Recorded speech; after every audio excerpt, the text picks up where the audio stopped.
Video kali ini gue akan membagikan skema box NTX BRX112 yang terinspirasi dari skema box direct, vented atau bass reflect yang umum digunakan.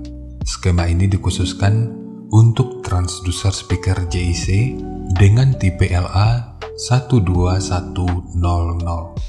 Seperti biasa, kemungkinan bahasannya akan memakan waktu sekitar 1 minggu ke depan.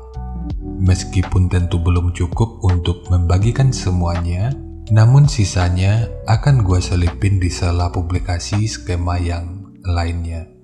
Sekarang kita ulas dulu spesifikasi teknis dan TS parameternya. Kita mulai dari ukuran transducer speakernya. Untuk diameter lubang pada box, ini ukurannya adalah 282 mili. Ukuran magnet 220 mili. Ukuran total dari magnet hingga gasket 121 mili. Ketebalan gasket 11 mili. Ukuran antara baut 298 mili. Dan ukuran terluarnya 312 mili. Dan mungkin masih ada istilah yang salah dari cara penyebutannya, dan di waktu berikutnya akan terus gua coba untuk perbaiki. Sekarang kita beralih ke spesifikasi teknis dan TS parameternya.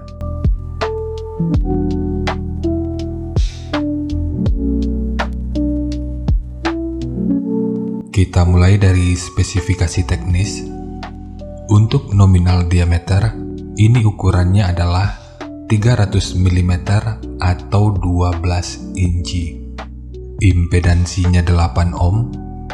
Nominal power handling 600 watt. Program power 1200 watt.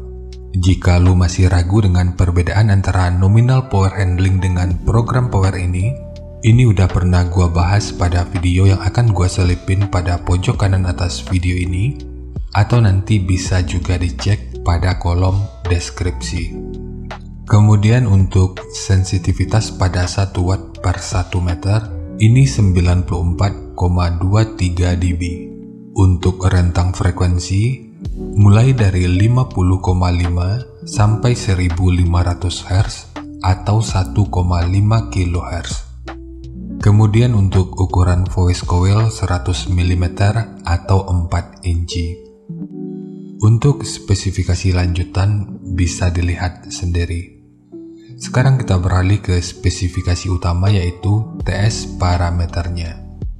Untuk Fs ini 53,83 Hz, RE 5,849 ohm, QMS 12,5, CAS 0,410, QTS 0,397, GMS 0,101 mm per Newton, MMS 86,59 gram, efisiensi 1,634%, BL 20,43 Tesla meter, fast 45,12 liter, SD 0,056 meter persegi, XMAX 5,9 mm, dan untuk induktansi voice coilnya ini 1,01 mH.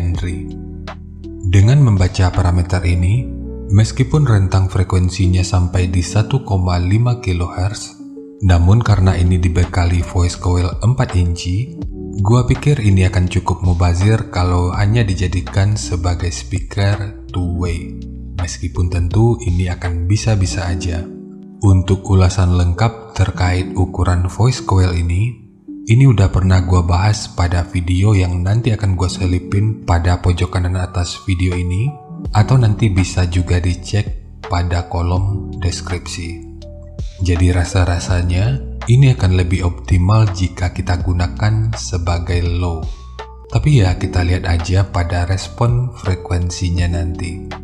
Dan untuk jenis box speaker, ini direkomendasikan untuk box dengan lubang angin, karena untuk ABP-nya ini sekitar 131,29 atau kita bulatkan di 131,3. Cara mengetahui EBP ini juga udah pernah dibahas pada video yang akan gue selipin pada pojok kanan atas video ini, atau nanti bisa juga dicek pada kolom deskripsi. Dan gue sangat suka dengan cara penyajian parameter yang disediakan oleh pabrikan lokal yang satu ini. Meskipun belum dalam bentuk PDF, tapi gue pikir ini udah sangat cukup dan semoga aja parameter ini akurat dan semoga bisa terus dipertahankan. Sekarang kita masuk aja ke rincian semuanya.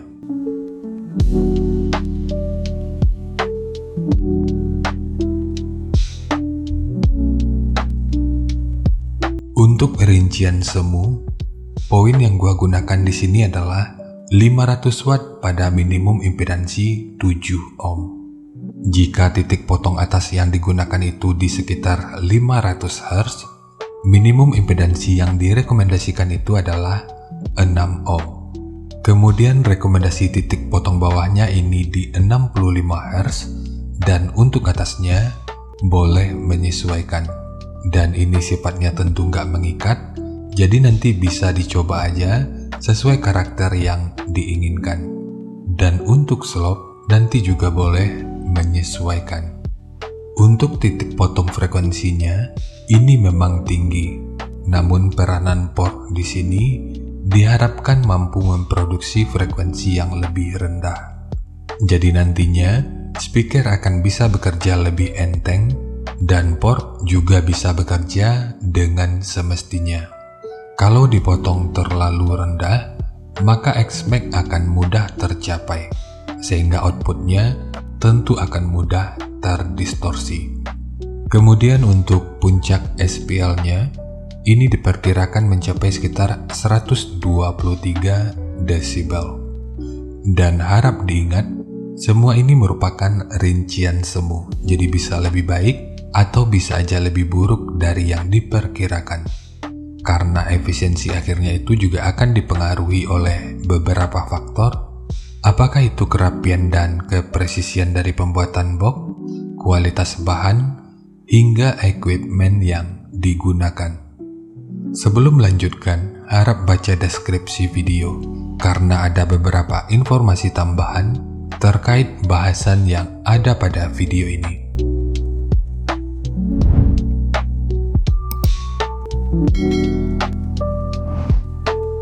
Dan berikut referensi yang gua gunakan dalam mendesain skema box speakernya.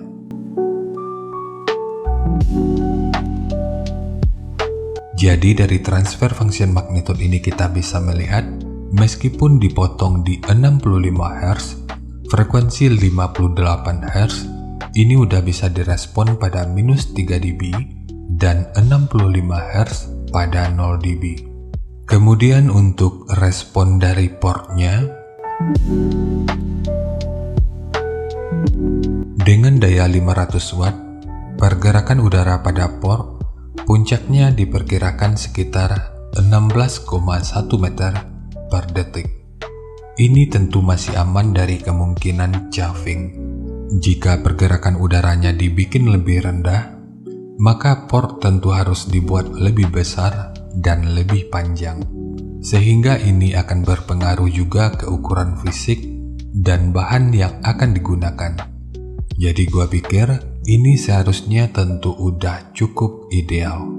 Sementara untuk gain yang dihasilkan oleh port kurang lebih seperti ini. Jadi secara teori, di sini port akan membantu dalam merespon frekuensi bawah hingga sekitar 50 Hz pada minus 3 dB.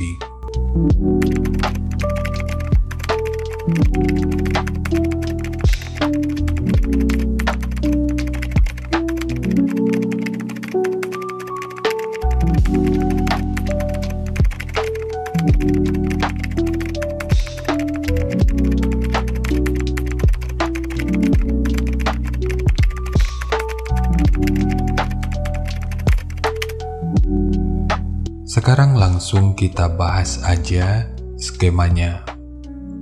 Untuk ketebalan multiplex, ini menggunakan multiplex dengan ketebalan 15 mili. Kita mulai dari tinggi, jadi tinggi box ini adalah 460 mili. Panjang ke belakang 480 mili, kemudian lebarnya 360 mili. Yang perlu diingat, ketiga poin ini merupakan ukuran terluarnya. Jadi di sini, gua nggak lagi menggunakan mode trapesium pada bagian depan boxnya. Ini bertujuan agar pembuatan box menjadi lebih simpel. Tapi kalau lu mau menambahkan mode trapesium pada bagian depan boxnya, nanti silahkan di custom aja sesuai kebutuhannya. Jadi kita lanjut. Untuk port, tinggi portnya adalah 80 mili. Kemudian sekat ini yang kalau kita ukur dari sudut ini sampai ke sudut yang ini ukurannya adalah 310 mili.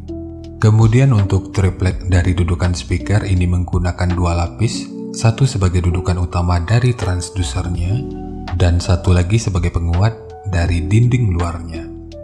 Dinding luar ini tentu juga sangat penting, jadi jangan di skip, sebab peranan dinding luar ini akan cukup berfungsi dalam memperkuat serta meredam hentakan dari output suaranya. Sekarang kita fokus ke ruang resonansi utamanya. Ukuran ruang internal yang kalau kita ukur dari sudut ini sampai ke sudut yang ini ukurannya adalah 385 mili. Kemudian di sini ditambahkan penguat berupa sekat yang bentukannya seperti ini. Untuk ukurannya 170 mili dengan ketebalan 30 mili. Biar lu nggak ragu, 30 mili ini merupakan hasil penggandaan dari dua potong multiplex 15 mili. Kemudian di sudut ini dan ini ditambahkan segitiga yang bertujuan untuk meminimalisir kebocoran dan meningkatkan aerodinamika sehingga proses resonansinya itu bisa berfungsi dengan lebih optimal. Sementara untuk handle, ini hanya untuk estetika dari penyajian videonya aja. Namun jika lu ingin menggunakan handle triplek seperti ini, akan lebih baik jika sudut luar dan dalamnya dibentuk seperti ini. Ini bertujuan untuk meningkatkan aerodinamika. Jadi nanti tinggal lu custom aja sesuai kebutuhannya. Jadi segitu aja untuk skema dari box NTX BRX112 khususnya untuk transducer speaker JC dengan tipe LA 12100. Jika nanti lu punya link review dan video cek soundnya, silahkan bagikan aja pada kolom komentar agar bisa dijadikan referensi juga buat teman-teman yang lainnya. Terima kasih untuk lu yang udah nonton sampai detik ini. Bagaimana tanggapannya atas bahasan kita kali ini? Sampaikan aja pada kolom komentar, biar kita sama-sama bisa belajar agar lebih baik lagi. Dan seperti biasa, jika lu suka dengan bahasannya, silahkan like dan share aja videonya ke teman-teman lain yang sekiranya juga suka dengan topik yang sama. Untuk lu yang udah berlangganan, terima kasih banyak atas dukungannya. Dan untuk lu yang belum berlangganan, jika berkenan, bantu subscribe-nya. Dan jangan lupa untuk baca kolom deskripsi dan kunjungi juga tab komunitas untuk mendapatkan informasi dan update terbaru. Jadi segitu aja dan kita ketemu lagi pada video yang lainnya.